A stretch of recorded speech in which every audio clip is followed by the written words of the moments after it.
Back. Yeah, it's nice to be here. I've been in town a couple of times in the fall when I told you I was here, but it was so hard to get all of that stuff. I'm so glad. I thought when I walked in the farmhouse I'd feel sad, you know, because everything got auctioned off in my little bed and breakfast farmhouse. I felt so happy that it was empty. Empty, no problems, no And worries. I thought I would feel bad, but I didn't. But I didn't write about that. Okay. No. And Amy Pearson's back. We haven't seen Amy in a long time. She's another one that hangs out in Colorado when she's not here. Amy? No. What is your first name? Amy. Yeah. So it's been a million years. I mean, we've lost a lot of people between the last time I saw you and today. Our lovely Lucy, Germany, you know. I have the book that Amy collaborated with Julie on. I've got that, a couple of copies. Amy collaborated with Julie Stevens, which I have that book here. I've had that for a while in the shop. And that's a book of poetry and reflections and prose and pictures and all kinds of good stuff. And that's here. I also have some sculpture pieces from Amy's husband, Bob. This bird up here, and I got another one that he did. This is all hand carved. Really a wonderful, wonderful artisan. So, with no further ado, I shall read from Strange Poets. Call this the Strange Poet Society. Because I keep finding books of poetry of people I've never heard of before, and only people from that area have heard of before. This is a guy named Peter Kane Default, or Dufault. And it was published in the Catskill Mountains, so he's obviously from New York, someplace. It's autographed. It's called a Westchester Farewell. I won't read that because that was written as it's in poetry, but it was written as a movie. So it really needs to be. It's a many-page thing. I will not read that, but I'll read a couple of the short ones. This was published in 1968, and.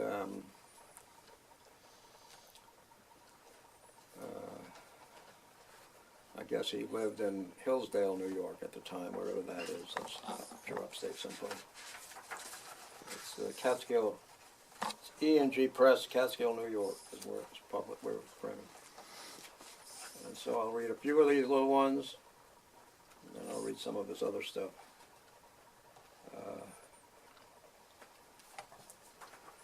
I'm just picking these at random. I've never read these before. If I stumble over words and stuff, just blame it on me being an old person who can't read much anymore. The name of this poem is Of a Painting of a Mastodon in a Child's Picture Book.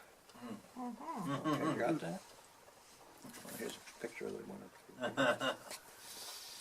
The mastodon's gone, whose 8-ton tread shook the steps of the earth, above whose head wheeled condors wide as storms, their necks blood red.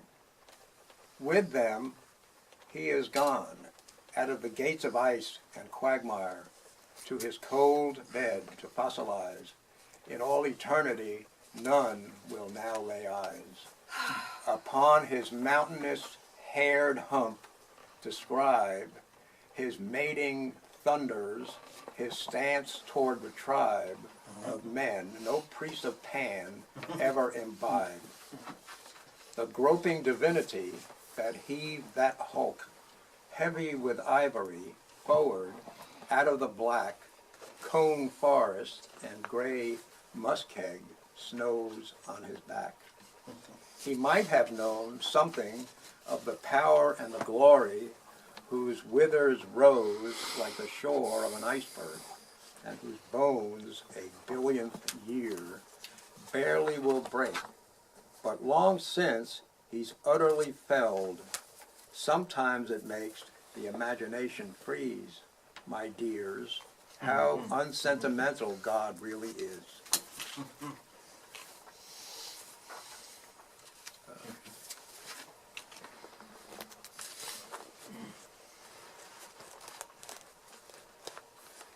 Okay.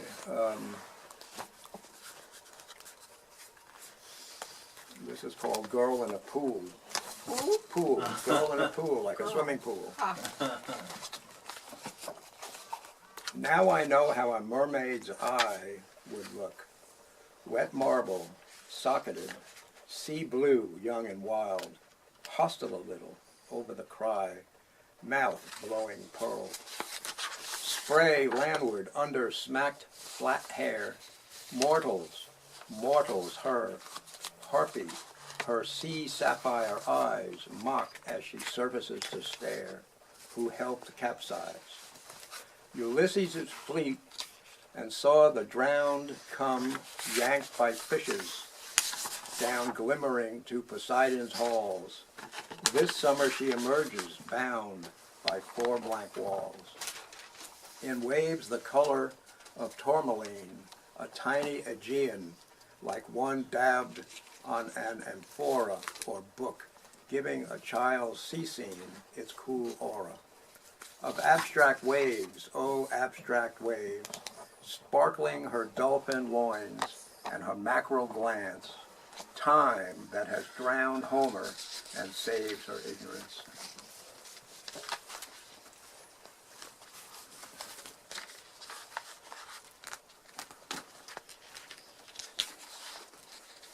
show the back of him. He's got the Teddy Roosevelt. He looks just like Teddy He's Roosevelt. got the Teddy Roosevelt mustache. Huh? All right, this is called the portion of a TV show. Remember, this is from the 60s. Click.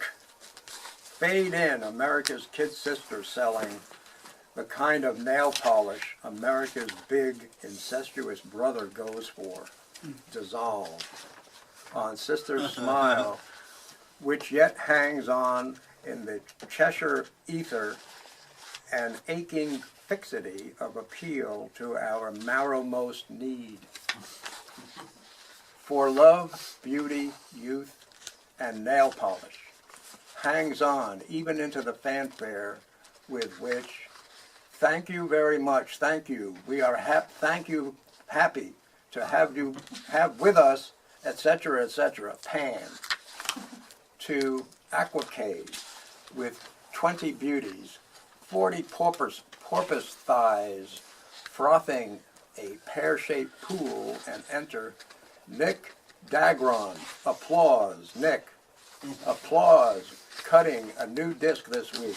Frenzied applause. Picture you're making reverent applause. Nick is going to do a little number. I know you're all intro. Slow applause. Audience, at first incredulous at good luck, quickens to thunderous acclamation. Girls in pool revolve, creating a vortex of flesh, at the center of which De Groin, America's electronically amplified idol, seminally murmurs behind clenched lids the inspiration of a nation of quantum rebels and pioneers. The vortex of flesh gives a last kick. Nick droops limply, smiles, and is swept off in a torrent of gratitude. America is spent. Click. I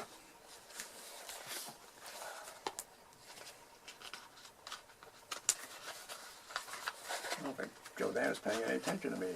With his papers. I have to listen to it again when I post listen it. to the video.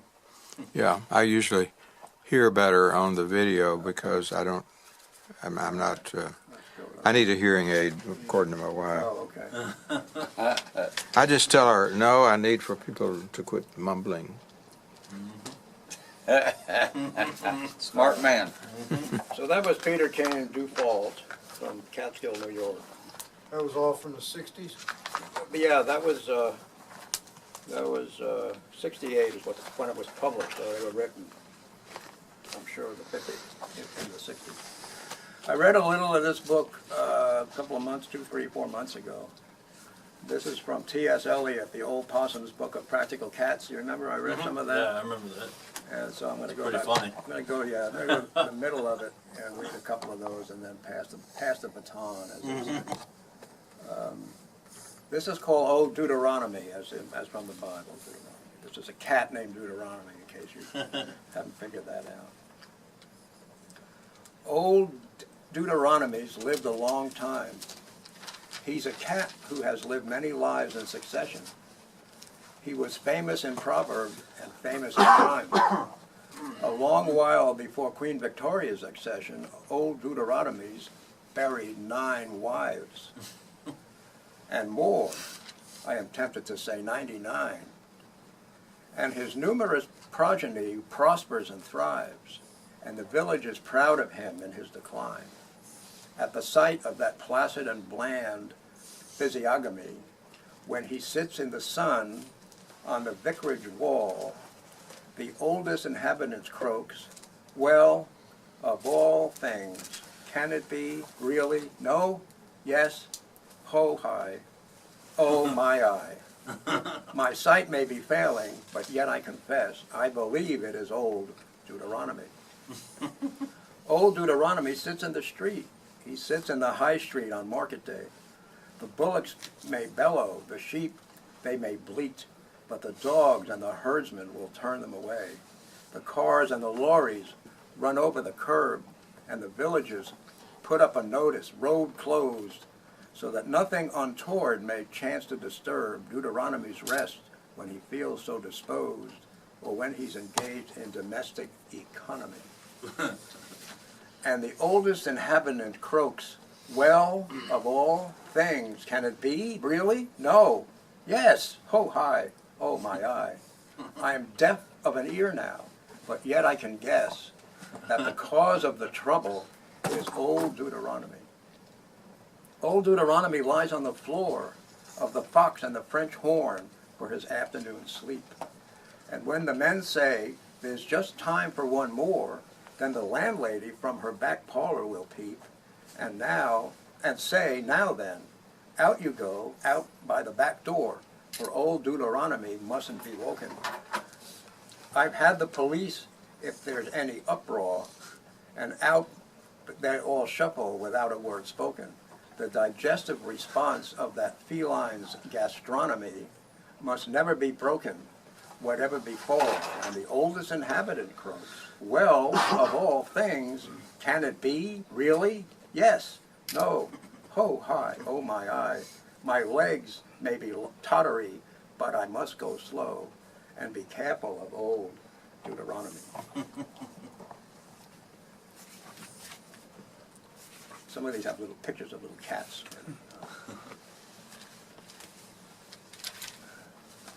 This is, I'll read one more, and then I'll pass the, I don't know whether I read that before,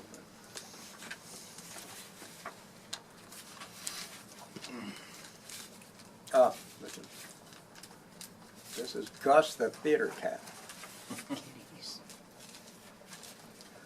Gus is the cat at the theater door. His name, as I ought to have told you before, is really asparagus. That's such a fuss to pronounce that we usually call him just Gus. His coat's very shabby, he's thin as a rake, and he suffers from palsy that makes his paw shake. Yet he was, in his youth, quite the smartest of cats, but no longer a terror to mice and to rats. For he isn't the cat that he was in his prime, though his name is quite famous, he says, in its time.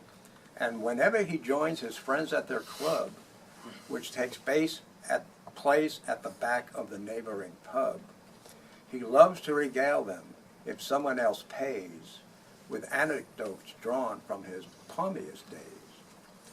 For he once was a star of the highest degree. He has acted with Irving, he's acted with Tree, and he likes to relate his success on the halls, where the gallery once gave him 7 cat calls. But his grandest creation, as he loves to tell, was Fire Fro Fiddle, the Fiend of the Fell. I have played, so he says, every possible part, and I used to know 70 speeches by heart. I'd extemporize, backchat, I knew how to gag, and I knew how to let the cat out of the bag. I knew how to act with my back and my tail, With an hour of rehearsal, I never could fail. I'd a voice that would soften the hardest of hearts, whether I took the lead or in character parts. I have sat by the bedside of poor little Nell when the curfew was rung, then I swung on the bell. In a pantomime season, I never felt flat, and I once understudied Dick Willington's cat. But my grandest creation, as history will tell, was Fire Fro Fiddle, the fiend of the fell. Then, if someone will give him a toothful of grin, he will tell how he once played the part of East Lynne. At a Shakespeare performance, he once walked on Pat when some actors suggested the need for a cat. He once played a tiger, could do it again, with an Indian colonel pursued down a drain. And he thinks that he still can, much better than most, produce blood-curdling noises to bring on the ghost. And he once crossed the stage on a telegraph wire to rescue a child when a house was on fire. And he says, now these kittens, they do not get trained as we did in the days when Victoria reigned. They never get drilled in a regular troop, and they think they are smart just to jump through a hoop. And he'll say as he scratches himself with his claws, well, the theater's certainly not what it was. These modern productions are all very well, but there's nothing to equal, from what I hear tell, that moment of mystery when I made history as Fire for Fiddle, the fiend of the fell. T.S. Eliot, folks. Is that Oh, the musical? Cats? from that? I thought maybe so. It It's a could be. long time ago, I don't remember. It could be. Anybody else know whether Cats, the musical, came from T.S. Eliot's poems on cats? No, we need a theater person here. We don't have a theater All person. right. All right, who's next? I'll go. Don't all stand up at once. I'll go. Okay.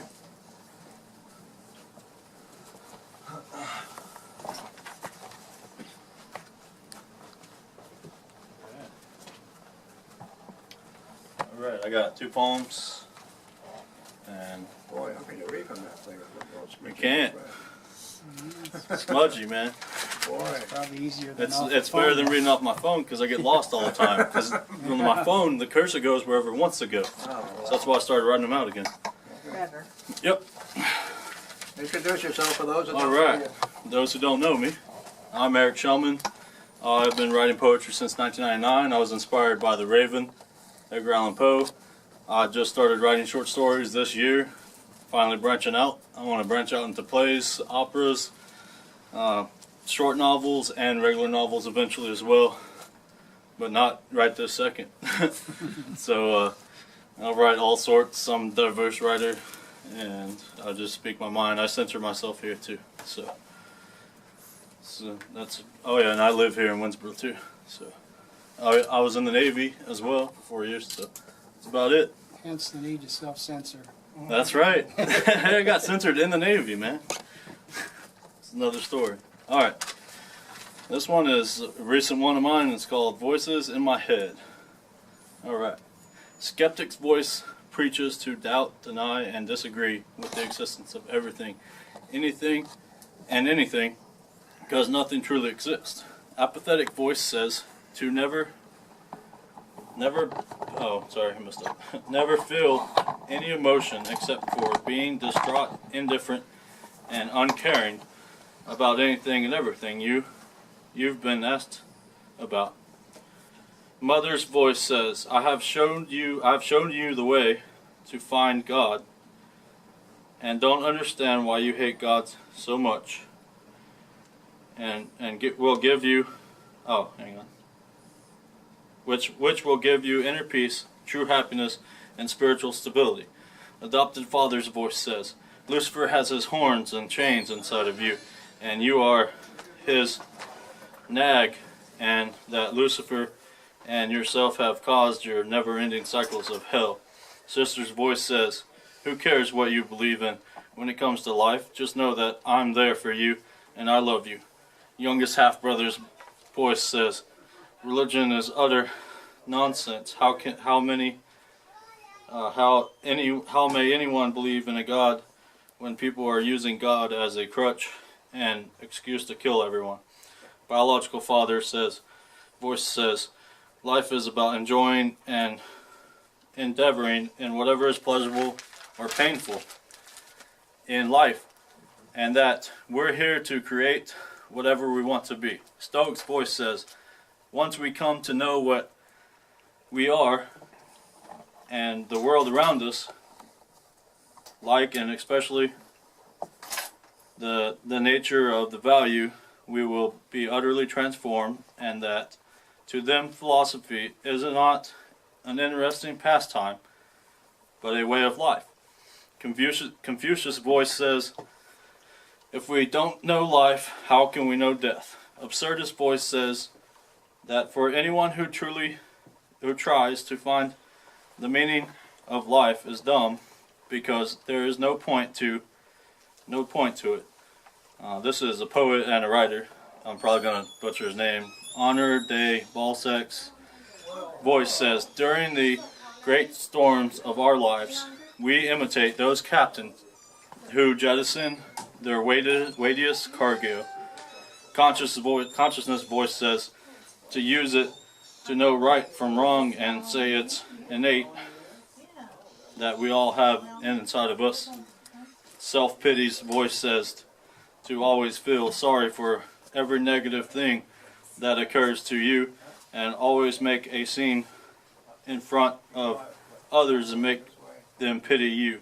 Self-destructor's voice says to allow others to incite you and walk all over you and not to fight back, to destroy yourself with everything that is pleasurably painful and will eventually speed up your entropy. Professor's voice says, be whoever you want to be, and don't be afraid of what others think of you, and never change for anyone except for yourself. Best friend's voice says, since there is no point in living, then there is no point in dying. And why should I be the cause of the beginning or the end of either one? I'm still alive. I might as well stay alive. Ego's voice says, stand your ground against all naysayers that your work is phenomenal. And always admit that your work is phenomenal no matter what. Id voice says, live life through your functioning emotions simply by your gut and not by the book. Imagination's voice says to use it in order to create your own destinies or fates. Self-belittler's voice says always to hate and harm oneself with hurtful words and always bashing oneself for never being good enough for yourself. Society's voice says be like everyone else and never complain about life's endless suffering, poverty's incomprehensible thoughts of being a mold, and how everyone is different. Anarchist voice says anarchy is the best government for mankind to live by, and to say forget you to the government. Voluntarist voice says that voluntarism is the best thing to have alongside anarchy, which allows self-government in communes. Organized religion's voice says praise, worship, serve, adhere, cry out, and pray to God and goddesses or hierarchical leaders to each organization's dogmatic voice says, dogmatic evangelicalism, otherwise you will be condemned, shunned, and forgotten about your disobedience.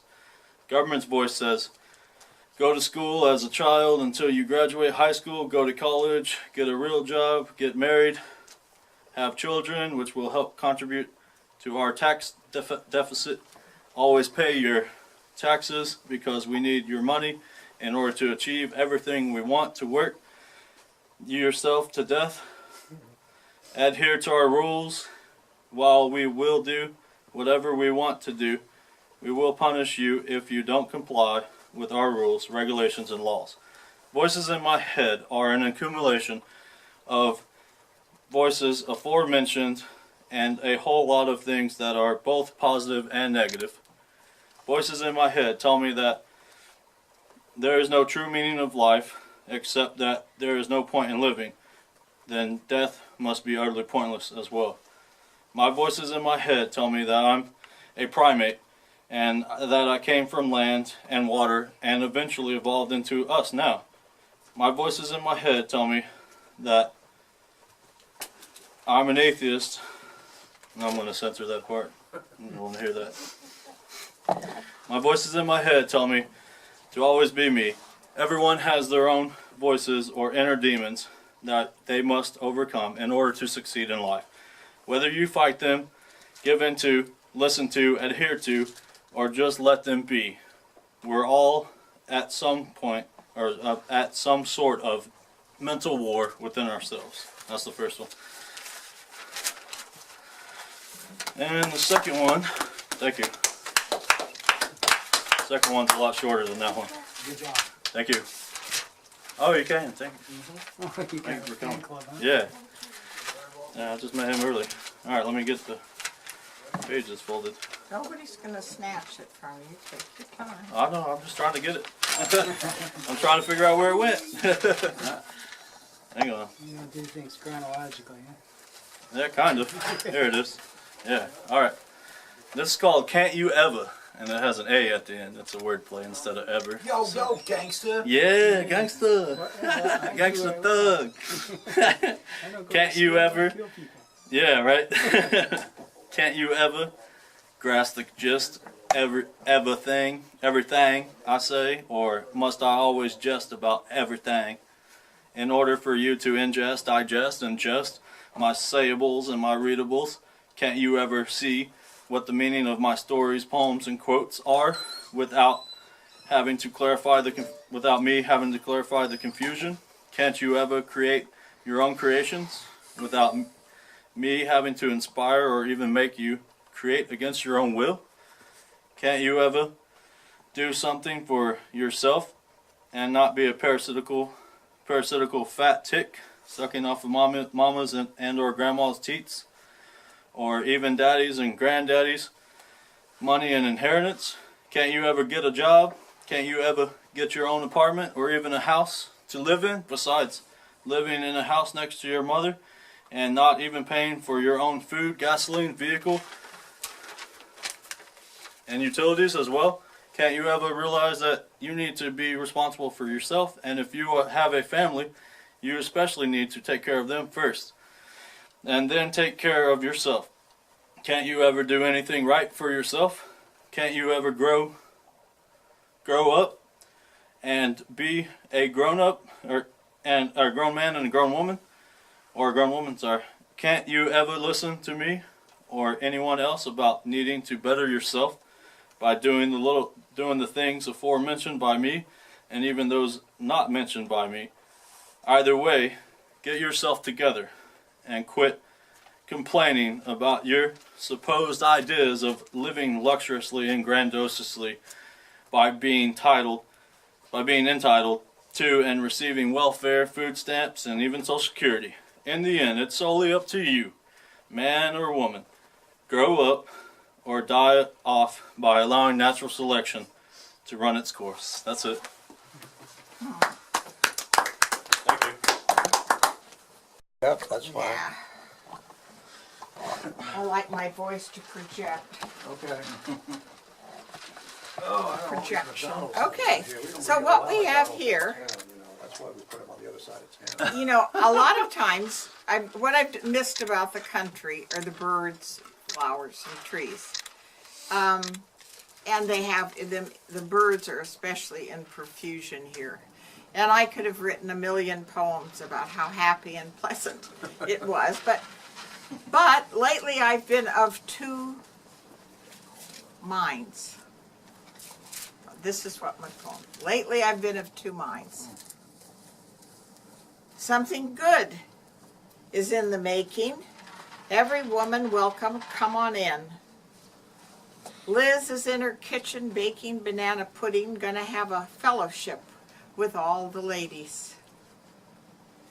High crimes and misdemeanors should be Hillary's middle name. Comey sucked into the black hole of the Clinton triangle. Monday nights at 6:30. Lots of love and prayer. Everybody's loving Jesus. Everyone is joyful. Snakes and mice, leaking, swamp draining, disgusting politicians can't help themselves. Filthy, stinking, swamp gas, moral compass broken. They don't fool me. So glad you're baking pudding, Liz. It smells so good. A fragrance for the Lord. Lock her up. Drain the swamp. Fake news. Resist, persist, ugliest. I love Trump. Make America great again. My peace I give to you, not as the world gives to you. He who thinks on me, I will keep him in perfect peace. Amen. Things for you today. Oh, boy, not here. What does that got to do with Not poetry? here. You go on a shopping spree at my shop. Yeah. I'm trying to help you out, man. There was lots of garage sales out and about, Oh, there were. and I found a treasure chest of poems, thoughts, and all this that was, I guess, copyrighted in the 60s, but I guess published in the 80s. And so I grabbed a few, but when I opened it up just a while ago, I think I had got a blessing for buying this book because there was a little Oh, Oh, cool. newspaper column of a poem. Nice. So I'm going to just read two out of here. I'm going to read this here because I think this was sent to me from heaven down here to read. If God Should Go on Strike by Walter Huntley. One of your cousins, right? He was my third cousin on my mom's side, I 8 times to remove him. Uh-huh. Trying to remove him, they couldn't get rid of him. think. How good it is that God above has never gone on strike because he was not treated fair. In things he didn't like, if only once he'd given up and said, "That's it, I'm through, I've had enough of those on earth. So this is what I'll do. I'll give you my orders to the sun. Cut off the heat supply, and to the moon give no more light. And run the oceans dry. Then just to make things really tough and put the pressure on, turn off the vital oxygen till every breath is gone." You know, he would be justified. If fairness was the game, for no one has been more abused or met with more disdain than God, and yet he carries on, supplying you and me with all the favors of the grace and everything for free. Men say they want a better deal, and so on strike they go. But what a deal we've given God, to whom all the things we owe. We don't care whom we hurt to gain the things we like, but what a mess we'd all be in if God went on strike. I believe that. Pretty good little. That reminds me of God Is Dead by Stephen Crane. Oh yeah? Poem, yeah. Should check it out. When Short you have poem something. here. Called Bread. Oh, bread. Bread. The green kind or the brown and white kind? The kind you don't mash. Oh, the bread. Eaten Oh, kind. eating bread. Be gentle when you touch the bread. Let it not lie uncared for and unwanted. So often, bread is taken for granted. There is so much beauty in that bread. Beauty of sun and soil. Beauty of patient toil. Winds and rain have caressed it. Oh, I like that word, caress. Caress. Christ often blessed it. Be gentle when you touch bread. Okay,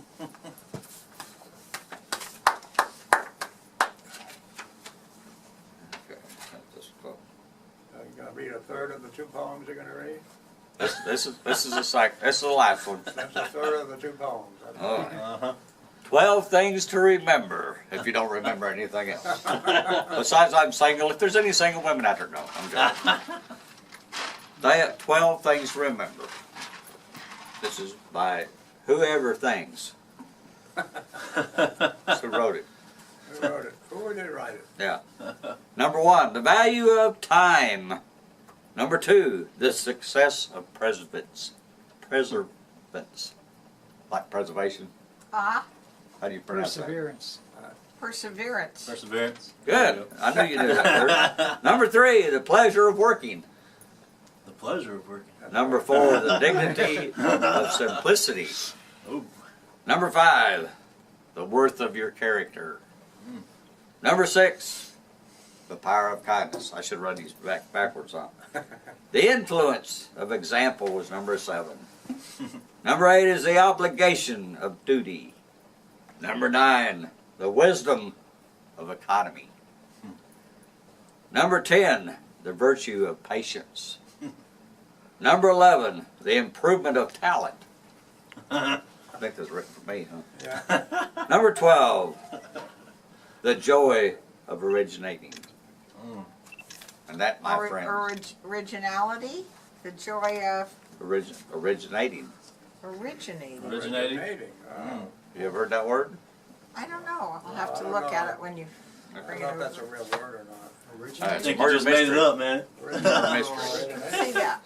Okay. Let me just see that while You you're just doing added the that other. word, didn't you? Oh, I'm done. We've I'm done. To originate. To originate, yeah. There it is. 12 I know things. originate. I didn't know originating. Originating. Didn't know that's a word. You're right. Sounds plausible to me. Okay. The joy of originating. Well, I don't know. That must have Big been word for me. inventing, It was maybe. invented, it was invented for that poem. Originality. Yeah. So who else? Okay. Joe Dan? Same come back? No, not yet. Mark, you bring something to this time? Tell you what, Just keep my face in the viewfinder. Which, honey? Okay. You want? You got it. You nothing. Yes. Just keep my face. I'm good. it's not dirty. I'm good. Repeat that. What do I have to push? You don't have to do anything. It's a. Okay. I'm gonna get your. Better get your good side. You don't do anything. You better get your good side. I don't have a bad Your side. profile. I have no bad side. Joe Dan, this gentleman wants to relate something he saw on a bumper sticker. So Okay, you Nat, have to do that. It will not No, take mine. very Sorry to long. interrupt. This flies in the face of my cousin Eric and my own spiritual toils. God does not believe in atheists. Amen. Yeah, I've seen that one.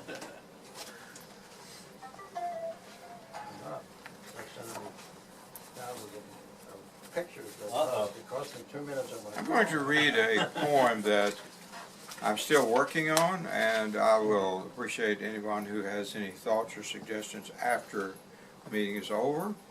The only one who's really helped me with some really good ideas on this poem is my late daughter, Tara. She died in 2012, so that, I've been working on this poem a long time. I'm going to read it to you this is as of 8/18/16. I've worked on it since then, but I haven't put anything on paper. I'm serious, though, about asking for any ideas. This is called To Kill a Mockingbird, Requiem and Redemption. I based this poem on a never-to-be-forgotten childhood event of mine and my brother, Tommy Boyd. We grew up in Wood County, about 3 miles south of here, in the old Tenney home place. And this poem actually is a true event, and I'm trying to get it in the best possible poetic format. Again, To Kill a Mockingbird, requisite colon, Requiem and Redemption. A chinaberry tree canopy, glossy in full leaf, oval-shaped, thinly veined, sharply tipped, serrated leaves, each like the blade of a knife, yet feathery soft, satiny, gently wind-whipped. Dense and thick as dark sand in a summer whirlwind, the gathered leaves yielded welcome song and shade. Like a giant orb, a complete coverlet of green obscuring the tree's branches, entirely overlaid. A hushed rustle of soft, leafy sound, as into that dark hole of absent light, fluttering on unexpected wings of morning, came the lone mockingbird in solitary flight. Vanishing into the thick cover of lush leaf, the bird came to rest somewhere inside. No sound betrayed its lonely presence. There was everywhere yet nowhere to hide. The bird neither saw nor sensed the hunter, a mere boy, armed with stone and sling. The smooth pebble, powered by rubber strands, broke the bird's stout heart, death's instant sting. The hunter's shock was sudden and sharp, filled with remorse, guilt, and intense grief, as he retrieved the fallen, innocent bird. Flowing tears were his only source of relief. With the help of his brother, plans took shape to find a suitable mourning box and resting site, soon reserved a small spot under the tree, a hole to fill with prey and prayer contrite. Fallen to fresh earth, now covering the bird, its song eternally silenced, flight forever stilled. But like the spoken words of consolation, perhaps the hunter's redemption may be divinely willed. That's it. Wow. I'll turn the phone off so I don't get any stupid messages. And to conclude, a paragraph from How to Read a Poem and Fall in Love with Poetry, Edward Hirsch.